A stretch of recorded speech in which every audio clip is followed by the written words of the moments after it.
Ой. Що ви скажете, Василина Андріївна? Всього хоче ласки.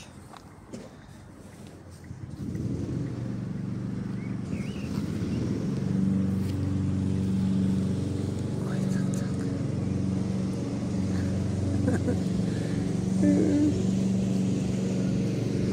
Щось ви їли сьогодні, Василина Андріївна?